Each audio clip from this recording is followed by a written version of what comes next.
pertimbangan saya kumpulkan adalah pertama untuk kita evaluasi kerja kita tahun lalu. Selanjutnya kita memahami kondisi bangsa kita di tengah dinamika dan gejolak dunia. Dan selanjutnya kita melihat ke depan tahun ini langkah-langkah apa yang harus kita laksanakan, sasaran-sasaran apa yang harus kita capai. Buktikan dengan fakta, facts on the ground yang bisa diukur, bisa dipegang, bisa dilihat. Dengan demikian saya menyampaikan penghargaan kepada saudara-saudara sekalian. Tidak mungkin saya sebagai presiden bisa melaporkan hal ini kepada bangsa tanpa kerja keras saudara-saudara semuanya.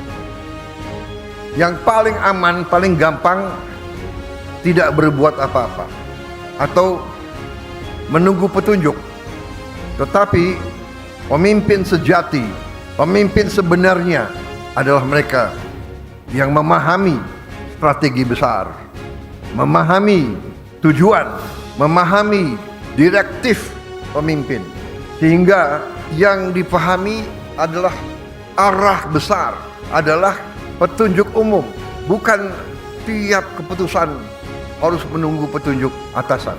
Jadi saudara-saudara, apa yang kita telah capai menurut saya sangat membanggakan. Bangsa Indonesia harus mandiri. Bangsa Indonesia harus berdiri di atas kaki kita sendiri. Dan di situ elemen utamanya adalah swasembada pangan. Tidak ada bangsa yang merdeka bila mana bangsa itu tidak bisa menjamin makan untuk rakyatnya. Swasembada pangan artinya adalah karbohidrat dan protein. Kita harus swasembada protein. Dan juga selain swasembada pangan, dasar selanjutnya adalah swasembada energi. Kalau kita tergantung dengan bangsa lain untuk energi kita, tidak mungkin kita makmur.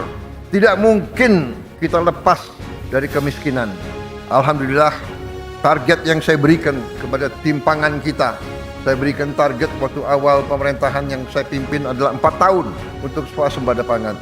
Alhamdulillah, Desember 31 tahun 2025 waktu 24.00 bisa kita dengan resmi mengatakan di tahun 2025 Republik Indonesia swasembada beras.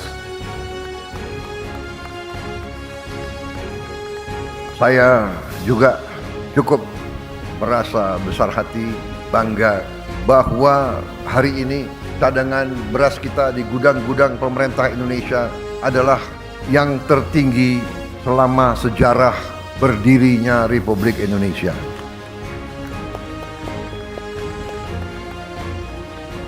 Pernah di pemerintahan Presiden Soeharto, kita di puncaknya pernah punya cadangan beras di gudang pemerintah 2 juta ton. Hari ini cadangan beras kita di gudang pemerintah lebih dari 3 juta ton. Tertinggi sepanjang sejarah Republik Indonesia. Puluhan juta anak-anak Indonesia berangkat sekolah tanpa makan pagi.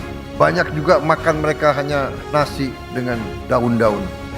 Untuk itu kita telah melihat contoh-contoh banyak negara. Dan kita canangkan makan bergizi ini kita mulai pada tanggal 6 Januari 2025. Hari ini adalah 6 Januari 2026 dan kita sudah mencapai hari ini dilaporkan kepada saya 55 juta penerima manfaat. 55 juta anak-anak Indonesia menerima makan setiap hari dan termasuk ibu-ibu hamil. Saya ingat kata-kata pendahulu-pendahulu kita. Salah satu ucapan Bung Karno, "The hungry stomach cannot wait." Perut yang lapar tidak bisa tunggu. Kalau niat kita bersih, niat kita tidak mencuri uang rakyat, kita berbuat untuk kepentingan rakyat, kepentingan bangsa kita, keselamatan bangsa kita, kita tidak perlu ragu-ragu. Kita tidak perlu sedikit pun gentar. Kita pasti dimaki, kita pasti difitnah. Karena banyak kekuatan tidak hanya di negara kita, banyak kekuatan memang berada di pihak yang senang di alam penuh korupsi, penuh penyelewengan, penuh penipuan. Mereka ingin kaya di atas penderitaan rakyat kecil.